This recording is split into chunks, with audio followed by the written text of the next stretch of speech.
సంవత్సరాల తరబడి ఎన్ని మందులు వాడినా మీ మోకాల నొప్పులు తగ్గట్లేదా? ప్రాణ పెయిన్ క్లినిక్ లో అత్యాధునిక చికిత్స. నమస్తే, welcome to Suman TV. The goat life మూవీలో జరిగిన కథ సారాంశమే ఇక్కడ నిజ జీవితంలో జరిగింది. ఆ మూవీలో నజీబ్ అనే వ్యక్తి పెద్దగా చదువుకోడు.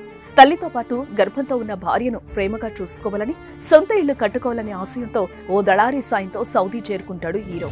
అక్కడ వీరిని మోసం చేసిన ఓ వ్యక్తి ఎడారిలో బానిసలుగా మార్చి పనిలో పెడతాడు.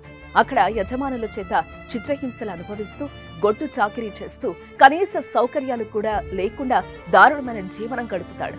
చివరికి ఎలాగో ఇంటికి చేరుకుంటారు. అచ్చం అలాంటి కథే ఏపీలో చోటు చేసుకుంది.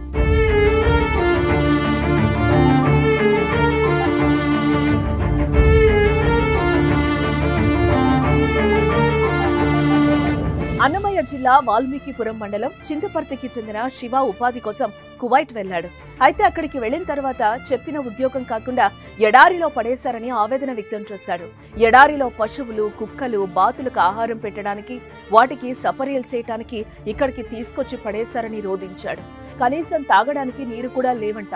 మోటార్లు, జనరేటర్లు పనిచేయటం లేదని చెప్పినా ఓనర్లు పట్టించుకోవడం లేదని, 2 కిలోమీటర్లు నడిచి చెట్లకు నీళ్లు పోయాలంటూ వీడియోలో వివరించాడు. భోజనం, నీళ్లు సరిగ్గా ఉండట్లేదని, ఏజెంట్ కి ఫోన్ చేస్తే డబ్బులు కట్టమంటున్నాడని, తన భార్య అంత డబ్బు తన దగ్గర లేదని చెప్తోందని, ఎవరైనా స్పందించి తనను కాపాడాలని వేడుకుంటున్న వీడియో సోషల్ మీడియాలో వైరల్ గా మారింది. ఏంపా ఎట్లుండది అని అడిగేవాడు లేదు సార్.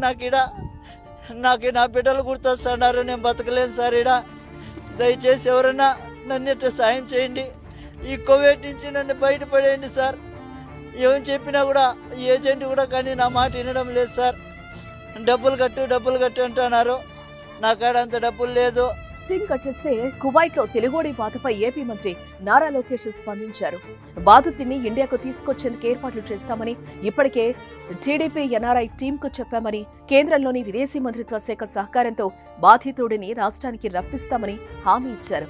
ఇచ్చిన మాట ప్రకారం బాధితుడిని ఏపీకి తీసుకొచ్చారు మంత్రి నారా లోకేష్. మంత్రి లోకేష్ చొరవతో ఇండియాకు చేరుకున్న బాధితుడు నారా లోకేష్ తో పాటు అక్కడ సాయం చేసిన వారికి ప్రత్యేక ధన్యవాదాలు తెలిపాడు. తన జీవితం ఎడారిలో ముగిసిపోతుందని అనుకున్నానని, కానీ మంచి మనసుతో మంత్రి నారా లోకేష్ సాయంతో ఏపీకి చేరుకోవడం సంతోషంగా ఉందన్నారు. ఎంబెస్సీ వాళ్ళు ఇట్లా నారా లోకేష్ బాబు గారు నాకు ఈ కువైట్లో ఎడారిలో ఉన్న మనిషిని తీసుకొచ్చి నాకు ఇంటికి క్షేమంగా ఇండియాకి పంపించినందుకు వాళ్ళకి, వాళ్ళ కుటుంబ సభ్యులకి, ఇక్కడ పనిచేస్తున్న వాళ్ళకి, నాకు సాయం చేసిన అన్నగారికి, ప్రతి ఒక్కరికి కూడా నా మనస్ఫూర్తిగా ధన్యవాదాలు తెలియజేసుకుంటూ ప్రతి ఒక్కరికి నేను ధన్యవాదాలు తెలియజేసుకుంటున్నాను సార్. తాను జీవితాంతం లోకేష్ కు రుణపడి ఉంటానని వేడుకున్నాడు. ఇక ఈ విషయం తెలిసిన వారు మంత్రి లోకేష్ ను పొగడ్తలతో ముంచెత్తుతున్నారు.